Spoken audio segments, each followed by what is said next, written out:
So we're going to get started again, and our third and final speaker is Jason. So Jason Bert is from Lightmaker. He's an old chum of mine. I used to work for the Lightmaker team, and I had the pleasure of working with him on some very large projects. So I've been bugging him for a long time to come and present here. He's been reluctant to, but I managed to persuade him, and he's actually got something really cool in his eyes and mine to show us. So round of applause for Jason.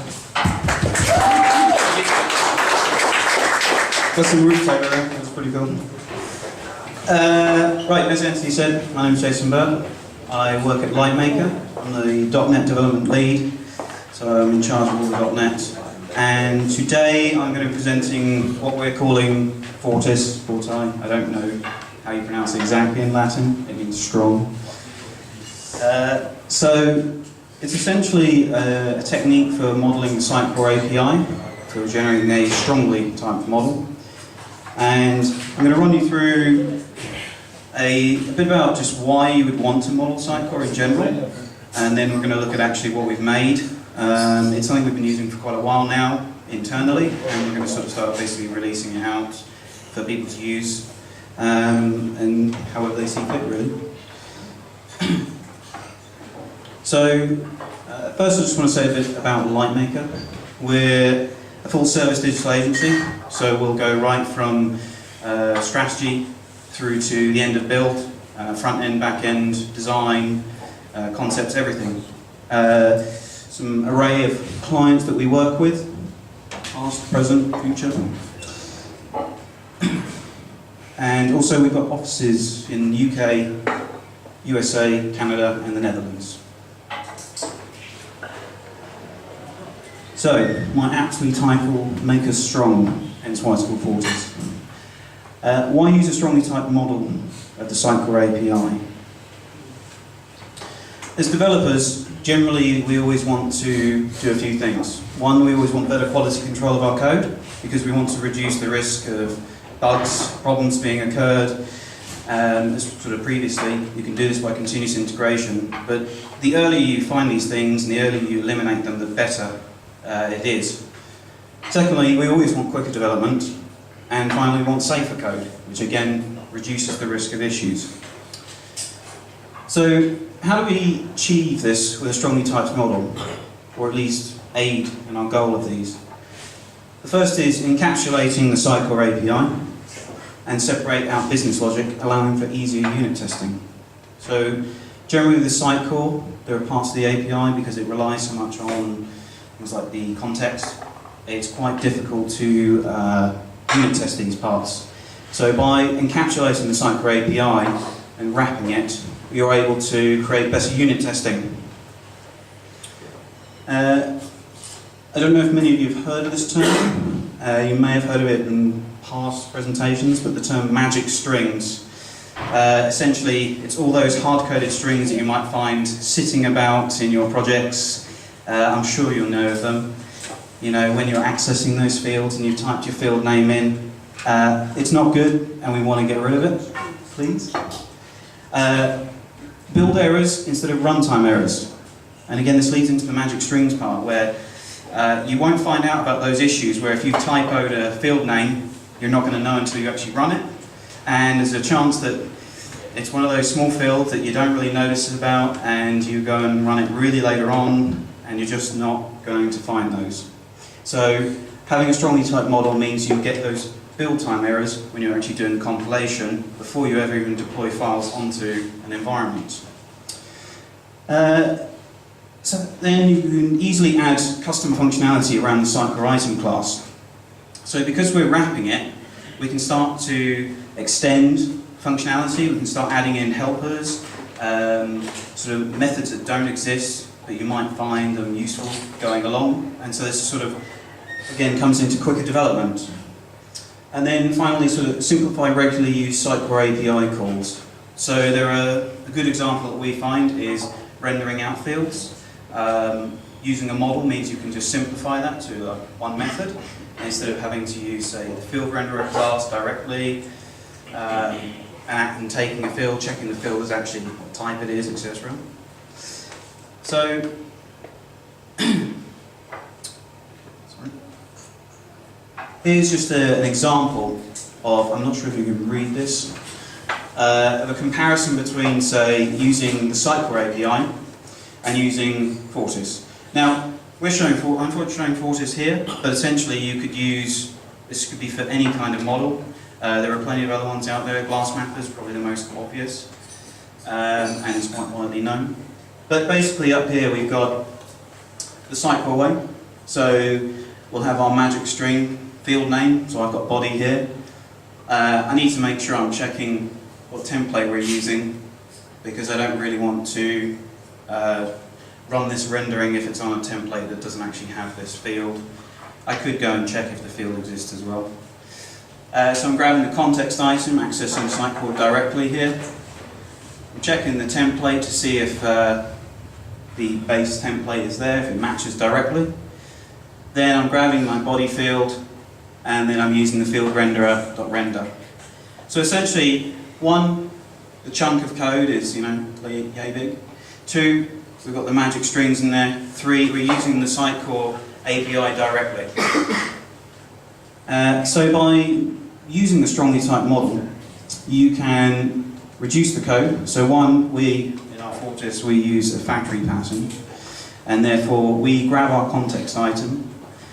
Instead of having a hard-coded GUID up there, we have an interface, and that's essentially is mapped to the ID, which we'll come on to in a minute. And so I can say, I want the context item, and I want to ensure that it's of this type of template. And by doing this, I don't need to write any kind of hard-coded strings. Then finally, because of the way we have it set up in Fortis, if the context item doesn't match the template I'm requesting, it comes back as null. So that's our check anyway. And so we can see here, if the context is not equal to null, then go and grab my body. So here, it's IntelliSense, which again comes into speeding up development, because you can automatically see, when I grab the iBase page template, I can get all of the fields already. So as a new developer coming along, they can quickly see if they need to modify, say, a rendering. They can quickly see what fields and properties are on those templates without even looking at Sitecore. And then finally, you'll just see how I'm just checking if we should display it or not.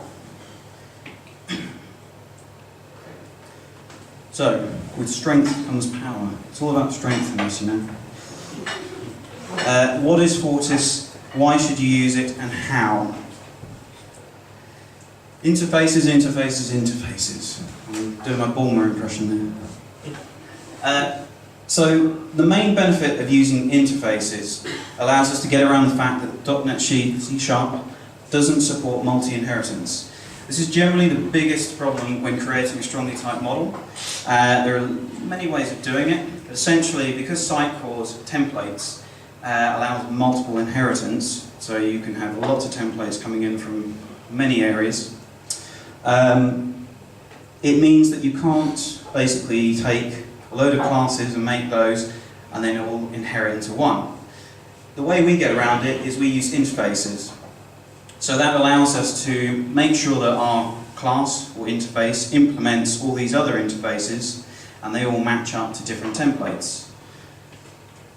So, and then this extends for what we can do with this. Because we're using interfaces, it allows us to use the built-in functionality of C# for doing comparisons without ever touching anything to do with Sitecore.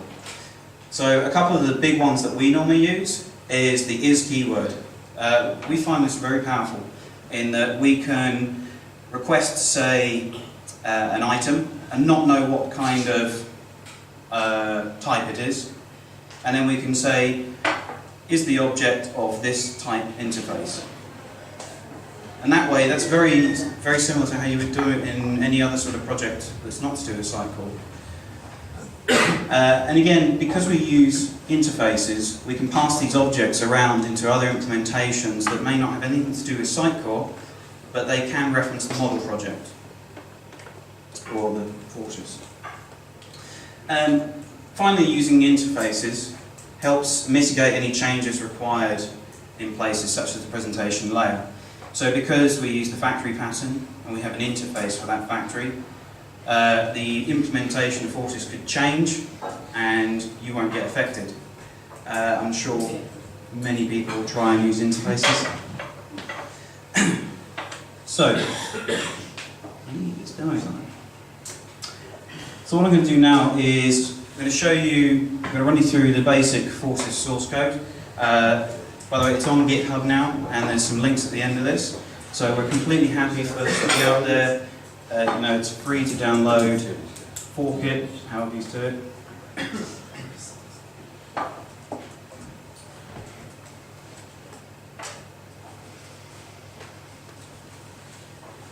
we go. I like it. You like it, do you? It's very lightweight. Lightweight, yeah. It's one. It's not light, it's quite dark. I like simplified, you know? That's it, it's just one project, that's all it is. I've got to find the mouse pointer. Okay. So, on the basic front, we've put Fortis into one library because we feel it only needs one library at the moment. And we've got more examples coming along which will show you things like adding in code generation and just sort of adding on top of it, because we really want to keep it very light. So I'm going to sit down here. So first I'm going to start off with the item wrapper. Essentially this is... Jason, can you zoom your text in for us? I believe I can too. I believe in you too. If I can remember the shortcut. What was that? Contrast scroll. You can use right Contrast scroll. lower point. So many ways. Don't throw them all at me once. You can use right Just contrast scroll. It's not my way.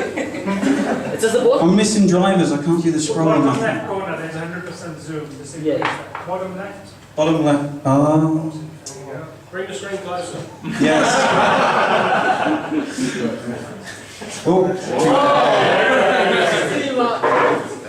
There we go. That'll do. You can tell I never zoom a screen. Okay, so I just want to show you the interface first for what we call the item wrapper. So the item wrapper is essentially what we're wrapping around the Sitecore item, and we don't have too many properties in here. For most of the part, because we've been using this internally over time for the past sort of year and a half, it's so far been on a need basis. And until we've needed a property to be on there, we've not really added it in as such. So we've just sort of gone along as we've needed these, ended up with the sort of general parts of the Sitecore item we'll use. So you'll see things in here which can match up to things, you know, database name, language name, the location, item ID. You can see that we don't use the Sitecore ID because, again, we're trying to encapsulate the Sitecore API here, so we don't want to have references when we use this model. We've got other things, sort of has children, then some other bits down here, things like publish. So we've just got one method that we use for publish. I know that other times you'll have to use the Sitecore API on a number of, a few extra lines. It's just about simplifying it. And then things like generate URL. That's another one that we use a lot because a lot of items you deal with, you just want to generate a URL to that item. And, you know, having to do the link provider, all this kind of stuff, having one method really does cut down the amount of time you spend writing code. So, you've got other things like parent, all these helper classes that we can just use on our items. So the important thing to note with this item wrapper is that it will only ever contain anything that is on the item class. So if you've got templates that you've put into Sitecore, then this will never change unless the item class changes. you will then create your sort of specific classes and interfaces when you build your actual model based on these base classes and interfaces.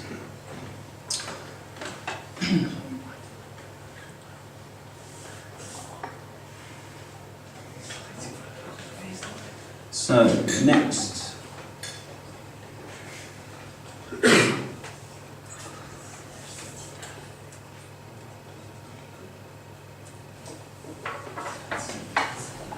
So next I'm going to show you the actual class that we use that implements the interface. So, item wrapper, zoom, I know it. Do I remember the number I used? Yes. There we go.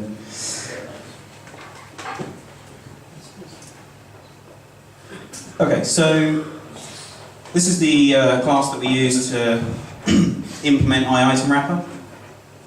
And you'll see inside here we've got a private property of the item. So we're storing the item object itself. I don't know if anyone here uses GlassMapper often. I think they use lazy loading. One of probably the downsides to the way that we've got it set up, because we pass in the interface, we have to grab the item because we need to be able to match up the template. So it's one thing that we need to look into, is if we can add in lazy loading of the item, especially for things like lists, especially with Sitecore 7 search, which is something we're moving on to. Lazy loading will come into play there. But at this point in time, when you request an item, it gets the item, it constructs the object, and will give it back to you. So again, you'll just see down here, but I'll show you.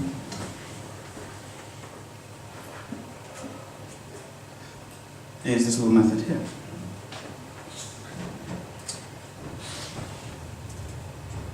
So this method is, hopefully this can zoom in, our mapping of fields. So we've got classes and interface, just classes on this one actually. There's a reason why. Jules over there will like that. Essentially, the reason why these are classes and not interfaces is so that we can use operators. Unfortunately with interfaces, because it doesn't know the underlying, essentially it doesn't know the underlying type when you're using them, it can't do the operators. So this is why we've stuck with that. So a lot of them, things like the Boolean field wrapper has an operator for the bool type, similar to the strings, date time, etc. They all have operators added in. So as we're, let's go one here. This is probably one where lazy loading is innately in here. So essentially, whenever you request a field or one of the properties on the on the items, and so like the body one you saw in that screenshot, it's only when we actually request that for the first time does it then go and construct the actual object. So it will come in here in our model. It will say, right, this is the key. So body is the field name. And then it checks basically to ensure that do I actually have that field in there. Then it grabs the field type, and we've got it just as a string. And we've got most of the fields mapped. A lot of them, because even though they're different fields in Sitecore, they're actually the same underlying sort of store. Especially all of these lists, they're all basically pipe-separated GUIDs inside Sitecore. So they're all storing the same information, and we just sort of have that as a list field, essentially. Because we don't really care what kind of field it is in Sitecore at this point. We just know it's a list of items. How they've actually got that list in there doesn't really matter. So just going through, again, a similar thing. With the text, single line text, multi-line text, number, it's all just text field for us. Number might be one that we move. Problem with that though, because number can be integer, double, decimal, any kind of thing. It's a bit difficult to know, what number are they going to put in there. We could probably do something where we check, try and pass it into an int double, whatever, but it's a bit tricky, I think, because you're better off probably just using a text field wrapper for this, we feel. And we have a separate class for rich text field wrapper, and one of the reasons for that is we found it quite helpful to be able to manipulate the markup that gets generated by this. And so one thing we did in our project was we actually, and I'll show you, we have a render method on all these fields. And what we're able to do is override those methods, and we added in, so whenever we called the render method, we added a div around it with a class of rich text, so that whenever developers called this render method on a rich text field, it automatically output this div on there, which meant that all the front-end guys could hook onto the class. And again, sort of, it's not generally good to put markup, I don't think, in the code, but it did help quite a bit. Ooh, what to do? Oh, I missed that one. It's alright, it's only logging an error. So a couple of things I'll show you that we've got wrapped in here. Let's have a look. That's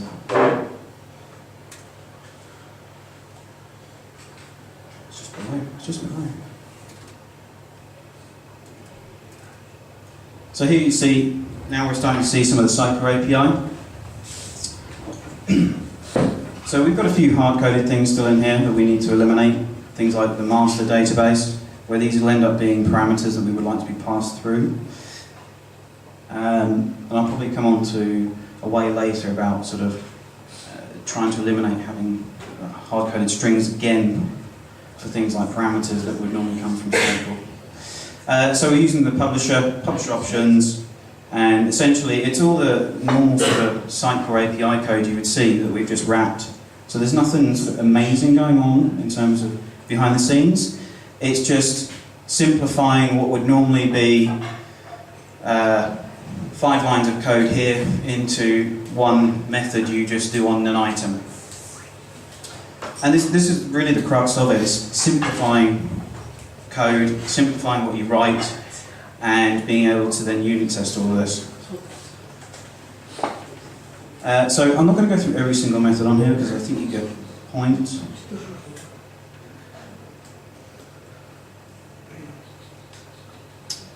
Scrolling down my notes. Okay, so now I'm going to move on to actually how we map these items.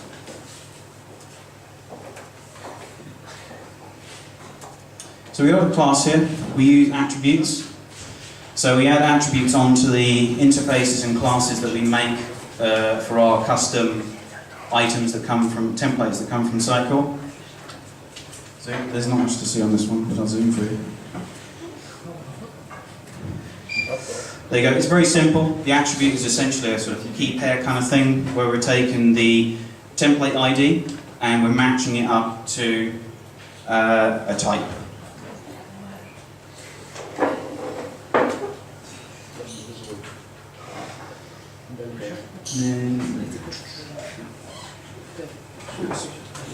Don't want to do that. There we go. I really feel as though I should have collapsed all of this code before I came. Okay, so we have a class in here called Spawn. That's a pretty cool name. And this is essentially where all the mapping actually happens in terms of converting the item that we get into the model interface. We have 2 dictionaries in here, which are static. And they're only loaded once in terms of when the application starts generally, or the first time they're called actually is when they load. We've got a template map and an interface template map. Essentially what it is it's just sort of the two dictionaries but reversed. It's quite helpful to, one, be able to search the keys because they're indexed. And then we have a number of methods down here, which are all internal. And the reason why they're internal is because literally we only want them to be called inside any of the classes in this assembly. And there used to be, sort of as a history sort of thing, when we first started this, we actually used to have all of these methods inside the factory, and one of the problems we found was trying to spawn an item. Say for example, if we have a field, like a link field or something, which has a target item, I think, we had to try and get to the factory. And while you could probably do that with inversion of control, we really wanted this isolated so that you had the option to use the inversion of control if you wanted to or you didn't want to. And so we sort of had this almost helper class, essentially, which is just an internal method that can be used by any of the other classes for converting a Sitecore item into a model object. And essentially, we just got them where there's a number of items in here. We can just do it for a single item, an enumeral of items. We've also got ones in here for field collections, so we can convert just individual fields if we need to. These kind of came about from that we're starting to look at wrapping things like pipelines, events, so we can encapsulate that now as well. I've got one example in the project here today to show you of that. But if we look inside one,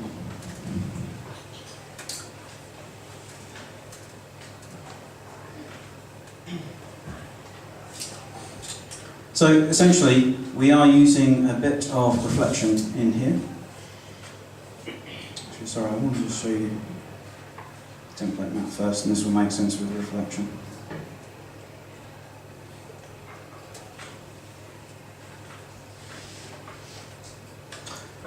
So this is how we load all of the templates and the attributes. We grab the assemblies, and it used to be before, again to the history of this project, that we actually used to use the executing assembly, and our model that we would write, all of the individual interfaces and such and classes were inside this assembly. And it was quite surprising because I went and built it when I'd separated the projects out, and suddenly it went all haywire on me saying, I can't find anything. And suddenly realised, oh yeah, it's not in the same assembly anymore. My bad. So now what we do is we look through the assemblies, and we've got it as a configuration parameter that you basically set in the web.config, and which assembly that you've put your model in. And so it just looks for that model assembly.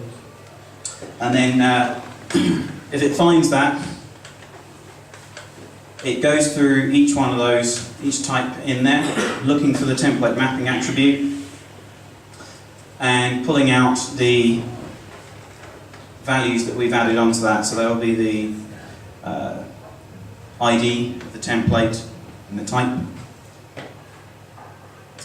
So that's just how we build it up. Again, that's only run, generally it's only run on that once, and it's not modified during the application lifecycle. And then, again, a bit more down here, a bit more reflection. So here we're passing through the item class. We're grabbing the template ID, and we're doing a couple of things here. One, we try and do a direct match. So we look to see, does the type you've passed in match the template ID exactly. If not, we then try and look to see, does the template passed in match an inherited template? So here we've got a bit more Sitecore API. We're going through the template manager, and we're checking here, is it of ID equals? Otherwise, we're looking at the descends from. By the way, I've always found descends from is a very helpful method.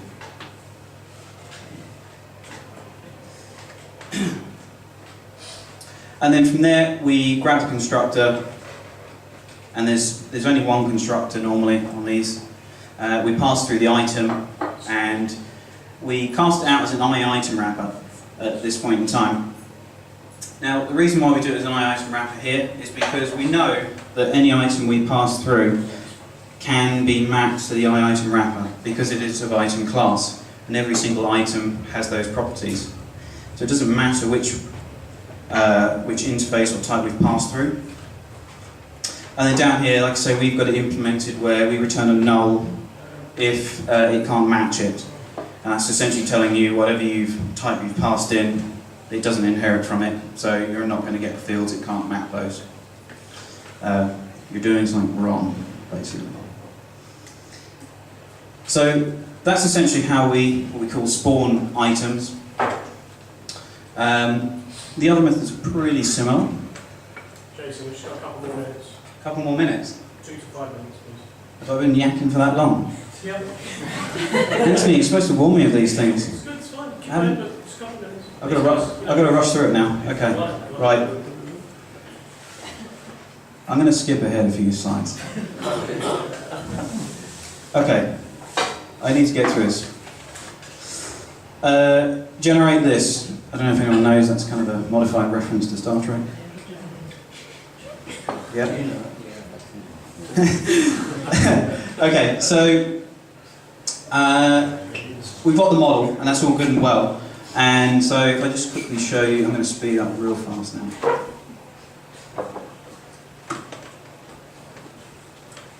So I've got another project here, and basically this is just an example website that I've made for tonight. And before I said, we've got the base library for this, and that's just all the files you should need to get started. You could go and create your model manually. So you'll see in here, this is essentially one that I've sort of, well, I'll tell you the truth, I cheated. I took my generated one and then just sort of took a few bits out. So you'll see that what we've got here is my models. Oh, this is it.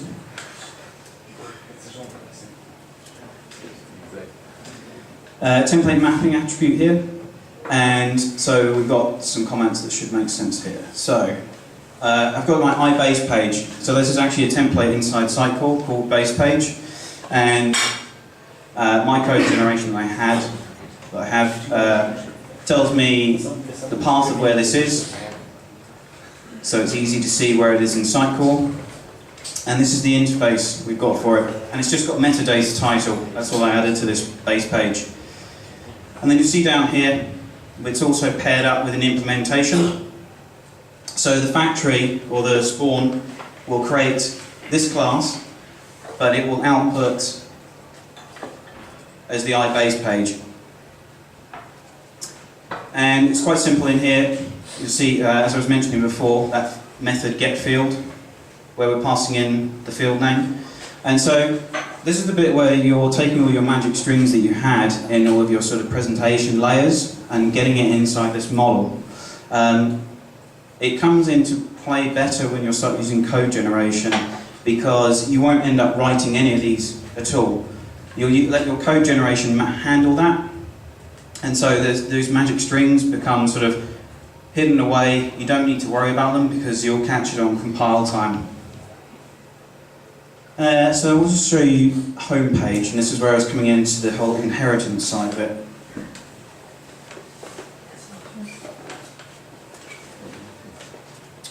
So you'll see on here that my iHome page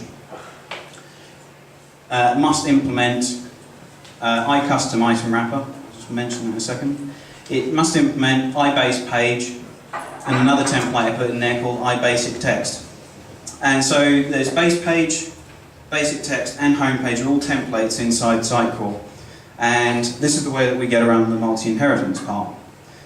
Because now that it's saying that it implements it, I can take, if I call out an iHome page, I can then go and cast it to an iBase page, an iBasic text.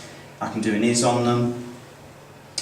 The one downside, but again, I think code generation solves this by using interfaces, is it does mean that your classes, because they can't multi-inherit, do have to implement all of the methods and properties that are on the other interfaces. Even though you've got the classes written somewhere, so like we've got iBase page and base page written, we can't use those methods. So this was sort of one limitation on this side. But you know, we've been using it for this for 1.5 years and it's not really been an issue because it's code generated. So as Anthony is whizzing me along here, I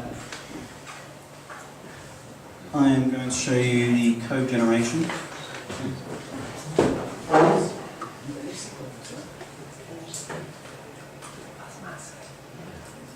So I'm not going to run through too much of the code generation because I think last month Kern went through a lot of this as well.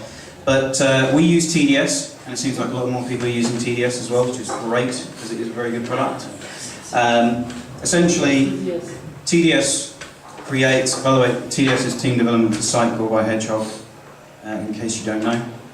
TDS just allows you to actually version control, that's the main reason for using it, is version control your items from Sitecore. What it also does is, because it stores them as physical files on the disk, and the binaries you get from Hedgehog you can use. We use some TT files here, and basically this is our, I won't zoom this one in, nor will I go through it. This is our code generation here, which outputs, and it reads in all of the serialized files that TDS creates for us, so this looks very similar now.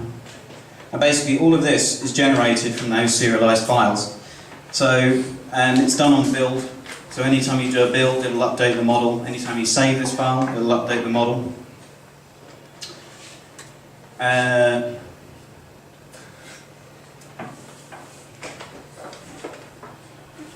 How much longer, Anthony? 5 more minutes. Hang on. You lost 5 minutes. Yeah, you said 5 minutes ago. Like 5 minutes I ago. think it'd be 15 minutes. It's fantastic presentation, isn't it?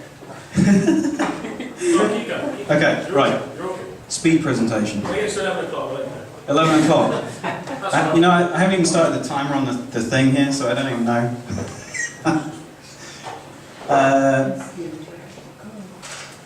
Okay, so by using code generation, here we go.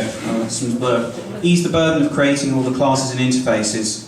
So that's one of the main reasons why we use it, is we don't want to write all the model classes. No need to manage any magic strings. Let code generation do the work for you. What method of code generation? There's lots of different ways you can do it. Our choice is Team Development for Sitecore. As I mentioned before, it's great for version control, update packages, which is coming into the whole continuous delivery integration. Other ways, direct from the Sitecore database. Probably one of the downsides to that is you actually need the Sitecore database, which isn't great if you want to, say, just work on a laptop that doesn't have Sitecore database at all. Sitecore serialization, but that's probably a bit more work, and you may as well use the libraries that, say, Hedgehog supply. I don't think they ever intended it to be like that, but they're publicly open for you to use, and I mean, they've got their own code generation as well. I've not personally tried it, though. So, we need more power. .NET, so the other thing we can do then, because we're converting these items into other classes and interfaces, we can start using the other parts of C# really nicely. So one, .NET extensions, great way to extend an interface. So like here, I've just gone and written a method called getMetadataTitle for my iBase page. And all that does is just checks to see whether actually the metadata field has a value. If it doesn't, then use the item name. These kind of things. Partial interfaces and classes. So in our model, when we generated it all, we made them all as partial. So that way we can add functionality or override functionality manually. And just as an example of us doing this in here.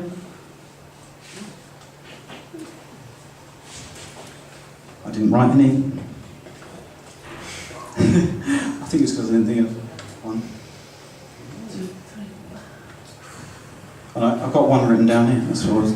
So, like down here, I've overridden a property that we've got called search title, and I've just added it so that it tries to look for the metadata title again. So there's a lot of sort of extra things you can do with the fact that they're partial.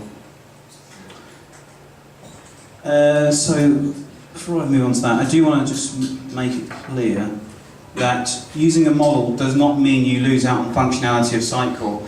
So we've got a little demo site.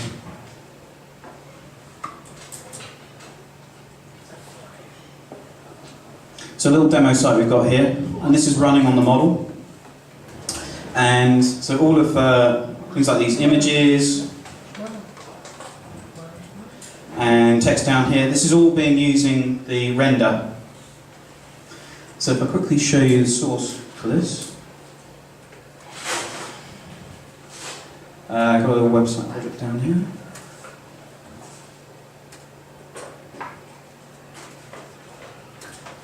So I've got some little modules that I've made.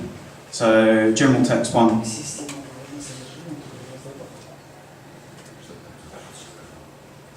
I realise I'm using the service locator pattern. We want to go away from that. As I said before, we've got a factory. I'm getting what's called custom item factory. So I don't know if you noticed in the model project, we've made a custom item factory so that we can override some of the base functionality that's in the Fortis library. You might have some custom client business logic that you need to put in. For example, you can only retrieve items that are named starting with B. I don't know. So here we go and get the factory.context item. I'm requesting that this must be of iBasic text. Because this rendering is only going to output fields associated with that. Again, I'm checking if it's null, because if it's null then I know it's not valid, so I'll just say don't show this rendering. Otherwise, if it's good,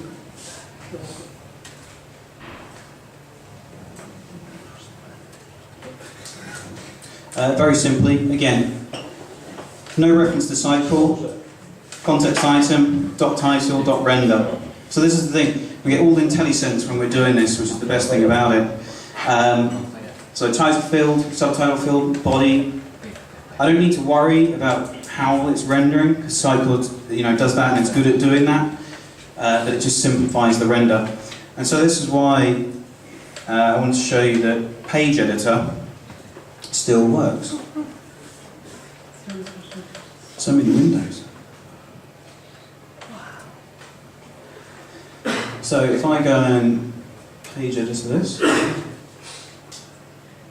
so you'll see right down here, so for example, my little basic text widget down here, because it's using all of Sitecore's API still, we're not changing anything, we're just wrapping it.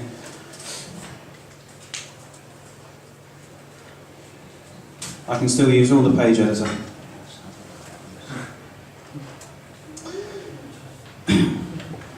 So back to the slides. So I was going to show you sort of creating a new template, but as Anthony's got me on the block now, I'll probably let you guys play around with it if you want. Good to go. So can I start using this in production? Yes, I would say so. We've been building with it for over 1.5 years now. We have a big site D-Link that's running on it, and that's been running for over a year. So in terms of production testing, it's great. It's had no issues. We've had lots and lots of optimization on it. And if you've ever seen it, we put it through analyzers on servers under load, and it's very, very lightweight. So, if you're ever worried about performance, don't.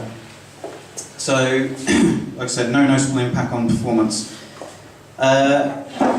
Even though we've been using it for a year, we're releasing it as a beta because it's something that we've been using internally. We want to release it really as a try it, but we're still going to package it up better, I think, to be more releasable. It's early days yet. Where next for Fortis? So improvements. Integration with Sitecore 7's new search feature. We really, really want to do this because Sitecore 7's new search feature is amazing. More code generation implementations. So even though we really support TDS, we're probably going to make some more out-of-the-box generation stuff for people to just download. More flexibility to change the base functionality of Fortis. More encapsulation of the Sitecore API that deals with Sitecore items, pipelines, events. We already have a couple of them in the project. Again, they've sort of been added in as a need basis rather than doing them all. But I think what we'll do is we'll start adding a lot more in. And that really helps, by the way, on the pipelines and events side, especially with something like the HTTP context, which is normally a very popular one to add extra pipelines into. We can, because there's a class you can inherit from in Fortis, which will basically, when you inherit from it, you pass in the template that you want to deal with, and it will try and convert the item into that template, and you just override, or it's an abstract class, you just basically override and implement the method, I can't remember what it's called now, on request or something. But it basically means that you could start sort of creating your own class and unit testing, those sort of things. The other thing we want to try to do, which we don't really have at the moment, is some help and support for people who want to sort of look into this kind of thing. We're going to do full documentation, we're going to put some tutorials up. We're going to have a NuGet package. I did want that ready for today, but unfortunately I ran out of time this morning to get a NuGet package up there, so that you won't have to download any of the sources and build it yourself. Where to get Fortis. So we've got it on GitHub on our Lightmaker UK account. We've got the core, so this is a solution. Everyone's welcome to download it. It's public, fork off of it. I'm also putting up the Fortis example website without code generation, and also the Fortis example website with TDS code generation. Bear in mind with the TDS one, you do need TDS installed because you should have a license for it. If you don't tell me. Pardon? Or Hedgehog, yes. But most importantly, don't tell me. You can tell Hedgehog if you like, I just don't think about the repercussions. It's for everyone and anyone to use. We'd like to hear any ideas as well for improving Fortis. It's not as far along, by the way, as Glassmapper. It's a different approach. We like it. I don't know if, by the way, anyone sort of remembers back probably about a year and a bit ago, Kern did a similar demonstration. This was partly his brainchild as well, so we're not going to take full credit for this, but I believe we're the only ones who actually started to use it properly. So we've progressed it along for him. He gave up, by the way, he vetoed on the name of it because he stopped texting me back, so if he doesn't like the name, it's his fault. Okay, so thank you for the speedy presentation. I've got Twitter, I've got an email, I don't have a blog, I can't believe it. I know, I'll set one up tonight. It'll be my first blog post. That's it. Thank you.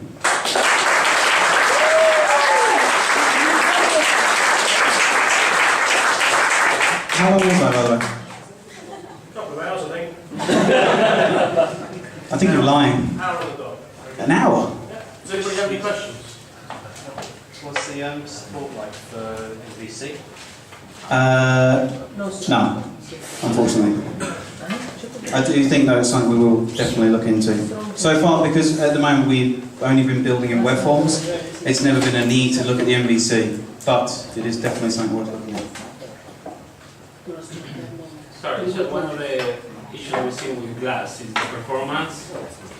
What's the performance with your project? The other thing is what's the integration with Page Editor and Sitecore? Okay. So one, performance, very little impact. We've used a Redgate profiler on production servers to profile the sort of weight and what was basically when we were doing load testing on the big D-Link project. It was negligible, if anything. So it's very lightweight. It's definitely there are far other things that were more demanding when we did the profiling. You won't even notice it, I don't think. But the D-Link project's pretty large. It's scaled globally, lots of sites. Yeah. Heavy traffic. Yeah, just to add to that, Anthony. The D-Link project, by the way, is 30 languages, so 30 sites running on it, on 2 delivery servers, an authoring server and a load balancer. So it gets, I think, something like 2 million unique visitors every month. So in terms of actually, that's why I say production ready, even though we're saying it's a beta, we've been using it in production for over a year, and it's never been an issue. In terms of page editor, I don't know if you were able to see, page editor completely works. Because we're only wrapping the Sitecore API, we're not changing it. We're using all of Sitecore's render stuff, and that's really important, I think. Jason, have you tested any of that with things like customer experience buttons, edit frames, or DMS type stuff? Not so much, but to be honest, because we don't really deal with anything like the placeholders and stuff like that, in theory, all you're doing is just sort of simplifying the render process. You're not really changing the process as such, so I don't really see why it won't work. Cool. Any other questions? So, is there a reason for not using glass mapping for the performance reasons, or? No, the reason was one, it was originally Kern's brainchild, and we really liked it, and I really like the fact that they're using interfaces means I can use a lot more, or we can use a lot more of the sort of inbuilt C# functionality of where you can cast one item to another. Class Mapper I think is good. To be honest, because we don't use it, we've never looked at the performance thing. It was never actually something we ever used, so it's not really a performance reason. And just to clarify, before Kern joined Sitecore, we used to use him at Lightmaker to contract and go into our builds and stuff. So there's a lot of inherent guidance from that as well. Very similar question to that one, but it was more posed that if you were choosing between this or glass or that domain object, what are the key differentiators, if any? Okay, so I don't really have a sort of exact feature comparison, because it can be quite difficult. I would say the biggest difference is I believe Glass Mapper doesn't use interfaces. That's It does now? Okay. Is it doing the same with what we're doing? Yes. There you go. Maybe they copy. I didn't like the name. Mirror. I'm just kidding. I'll be honest, I think what it was, because I think Glass Mapper has come to fruition quite recently as well, and throughout the year, and it is quite popular. And I would by no means say not use it, because I think it's a good mapping system as well. I think what it came about is because, like Anthony said, we worked with Kern quite a bit for a good few years. He sort of had this idea as well, and we started using it. We really like it, and so we sort of progressed forward with it. He demoed it at a Sitecore user group ages ago. I can't remember how long it is now. Over a year, I think. And we've just sort of been internally using it and progressing it forwards, and so it's sort of grown inside our company. And now we're at a point where actually we'd like to release it as an alternative. That's all it is.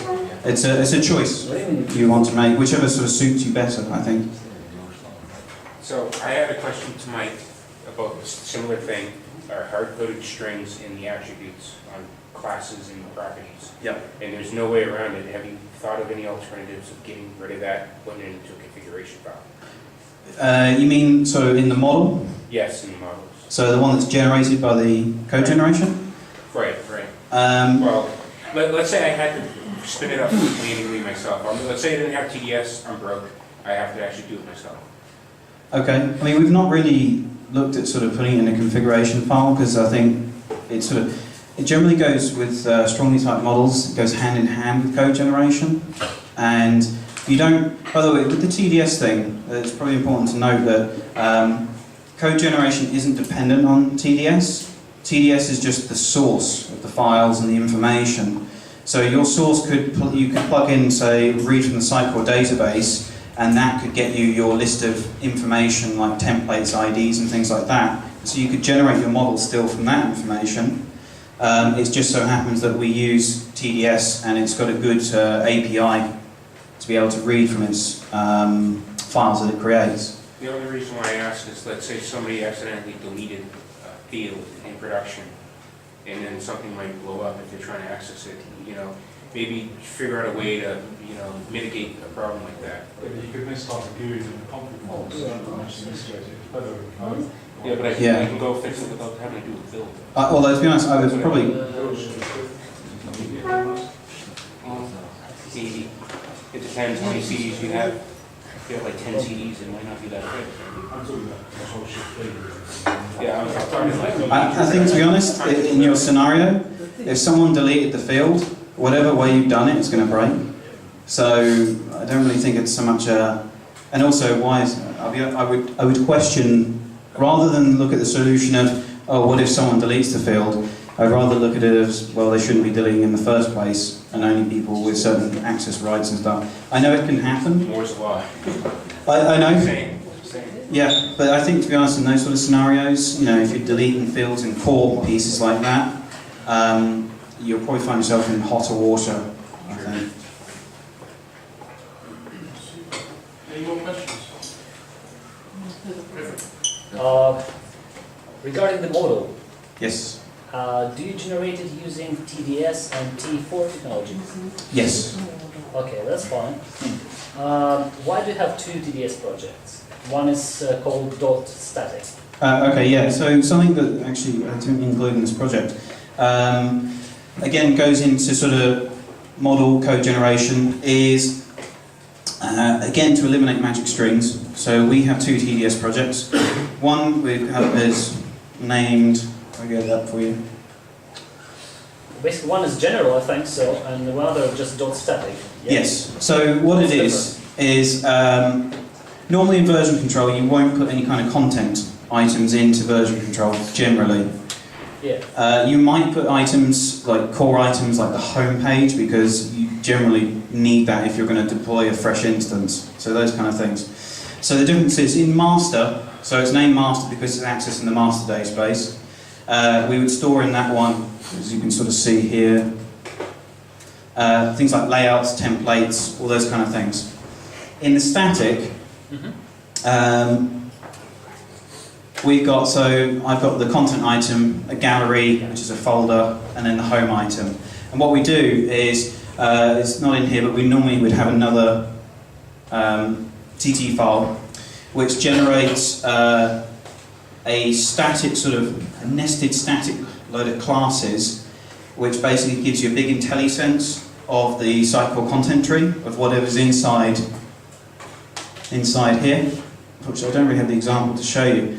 And basically this means we can eliminate, if we wanted to, I don't know, we're on a rendering and we've got an item that's sitting somewhere inside the tree in Sitecore, like, I know we've got a support section in a site and there's a support landing page somewhere in there. We don't want to type the GUID in or the path in. We don't really want to manage a list of constants of IDs and things like this. So we generate another sort of, I suppose, model, a hierarchy of static classes which then have properties on the end. One is an ID and then one is a .item property, which will return us a strongly typed object of that item. So that way we get IntelliSense because we can traverse the tree, just as if we were writing code. Yeah, that's clear, yeah. So, Yeah. so basically use this to, because you have like the static items and basically static content items in your tree. Yeah. And just to ensure basically you've got all, but basically you have dependency on that items Yeah. in your project and in your modules. Yeah. That's why you've got them Yes. basically in your, Yes. in That's your good. separated. That's right, actually, because the other thing about it then is if someone deleted it from the TDS and it's referenced somewhere in the code, we'll get a build time error. Right. So we'll know that someone might have broken something before it's ever hit an environment. Yeah, fair enough, thank you. No, That's that's a good fantastic, question. yeah, thank you. On the note here, so we normally also separate out and things like, we'll have a project for core as well. Okay. So it's generally good. So any more questions, please come up with Jason afterwards. But thank you very much. Thank you. So can you pass me your competition entries and I'll draw a winner? Just because you're the first doesn't mean you're guaranteed to win.